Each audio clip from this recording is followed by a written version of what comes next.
With 37 days now behind us, we realize this campaign has kind of been missing something, or rather someone. A lot has happened, after all, that's worth ranting about. Rick Mercer is a Canadian satirist and former host of CBC Television's The Mercer Report. His book, Final Report, is out right now in paperback. It has new material. He joins us here in the headquarters of CBC, the atrium. It is so nice to be here. I was just wandering through. Yeah, and I stopped you and I said, we really need to get your take on this election. I know that you're an advocate for voting. You're a big proponent of people going out to vote. And I do want to ask you about that in a second. But first, I just need to know, because I've been in deprivation, not being able to get your take on this election, as many Canadians have been. What is your take on this? This is a fascinating election. If you listen to any of the pollsters, and I'm not saying that you should, but it's very weird that all of them are saying this looks like a minority government. And I just can't imagine being an individual who became the Prime Minister of Canada, throwing out Stephen Harper, then having 4 years of a great economy, heading into an election with record low unemployment, and to lose that majority and to turn it into a minority, or to lose that minority, you would really have to work very, very hard to do that. So whatever you think of Justin Trudeau, he's a hard worker.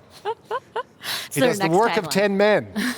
It's an astounding turn of events. It is astounding. It's astounding how they faltered. It's astounding. The rise of Jagmeet is very interesting. What do you think of him? Well, I thought he was done. And I had him on the show, and I really liked him. I thought he was personable, but I didn't think he was ready for prime time. And then when he became leader, the first couple of months, I just thought, this dog don't hunt. He's not going to do well in a general election. And he's really come around. People find him very personable. And I think, well, he comes across as sincere. And it's the old Hollywood adage, if you can fake that, you've got it made. He comes across as sincere. People like sincerity. And I don't think they're seeing a lot of it from the other leaders. What do you think about what we have been hearing from the leaders, particularly over the last 5 days, as that minority scenario becomes more and more apparently realistic? This idea like, you have to vote for me to get this guy out, you have to vote for me to get that guy out. That has always gone on. What I've found frustrating is when people start making up complete falsehoods about scenarios. That, well, they should come to me first to form a government. Well, no, that's not the way it works. It's actually laid out. The Governor General can only go to the Prime Minister first and ask, can you form a government? If he says no, then you can come in. But until that happens, that's just the way it is. And, the last time there was talk of a coalition in Canada, it was very frustrating to see cabinet ministers, people with voices of authority, who were going on television and saying, this is anti-democratic, this is anti-constitutional, this is a coup. I mean, these are terrible allegations that are completely untrue. And I find that very disheartening. It probably didn't help that there were separatists involved in it at the time. But I take your point. It didn't help. Yeah. I mean, I didn't think that coalition would work at all. And I don't think any of the coalitions... Doesn't mean it's not democratic. I don't think any of the coalitions that are being floated now would work. Really, the only one that makes sense is a Conservative Bloc coalition. I mean, they're cousins. They always have been. I could see that working. None of the others, I don't really see them working quite so much. Do you think people who are going to vote now, and I'll get into what I hope what you think about whether they should be or not, but do you think that they're heading in there thinking about strategic voting?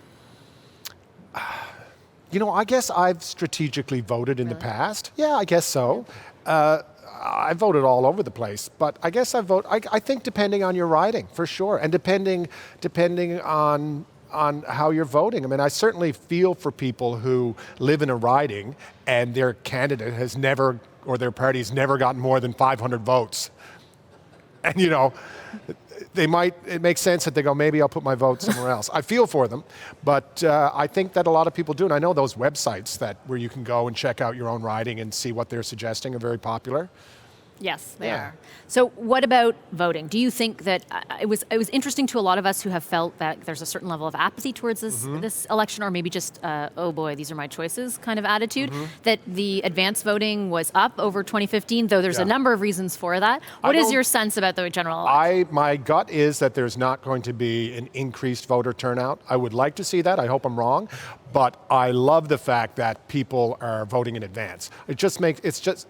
I think they're doing it because it's more accessible now. Because of my travel schedule in the last 15 years, I almost always voted in advance. And when I would tell people that, it seemed like something exotic. Like, woo, you voted in advance? What is this voting in advance? In a faraway island. Everyone knows you can do it, and it's much more accessible, and you take your time. And does anyone really make up their mind in the last 5 days. Well, the leaders are hoping they are this week. I just think that's something people say on talk shows. I don't think people really make up their mind the last 5 days. Maybe they do. So what about the idea of a couple ideas that I've heard from you before when I heard your interview on Q, for example, of lowering the age of voting, this idea that how low do you think it should go? I think 16. I'm a big proponent of lowering the voting age to 16. I really like the idea because we know if people start voting, they'll continue to vote their entire life. And we also know if an election happens and someone happens to be 18, they're likely to vote because it's one of those things you get to do when you're 18. What does turning 18 mean? It means you now get to vote and there's an election. So they become voters for the rest of their life. But if they're 21 the first time an election comes around, they're probably at school or they're doing something else and they're not really paying attention, and you might lose those voters forever. So 16-year-olds, think of it, they would be a captive audience. They'd be in high school, for God's sakes. You could actually make them read the platforms. It's called homework. That's true. Right? Something the rest of us don't have to do, but we can make them do it. And I would also suggest if, like in my high school, there would have been 250 kids, 16 maybe. I think the candidates would make a point of coming and talking to the students. But what about the argument that these 16-year-olds, their brains aren't fully formed, or they're not in a state of... I would argue you could say the same about half of the House of Commons.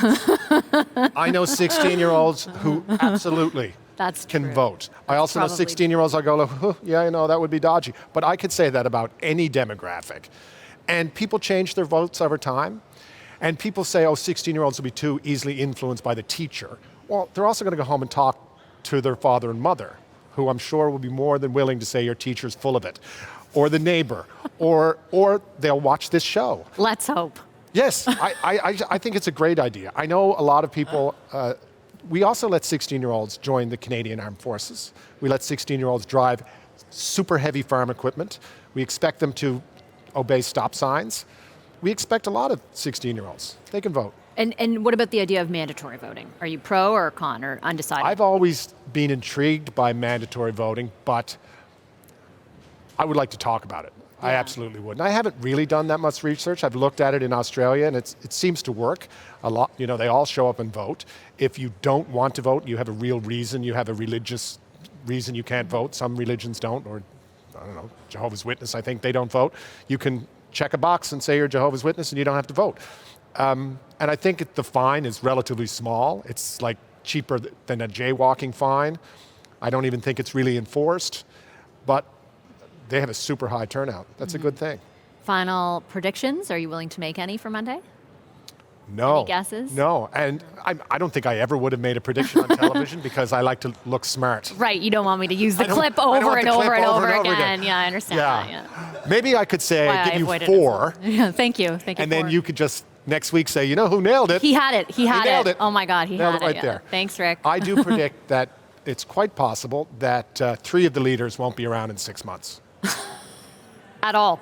Yeah. Really? Well, they'll be like on a speaking tour or working in an insurance office. But you think whatever the outcome, their leaderships are in jeopardy? I think everyone's leadership is in jeopardy. I think other than the NDP, because the expectations were so low, I think the Liberals and the Conservatives right now are playing what if. Like, wouldn't it be great if someone else was leader? And that's both parties.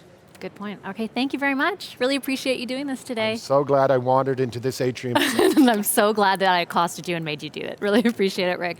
Hi, I'm Vashi Capellos, host of Power in Politics. See more of our show by subscribing to the CBC News channel or click the link for another video.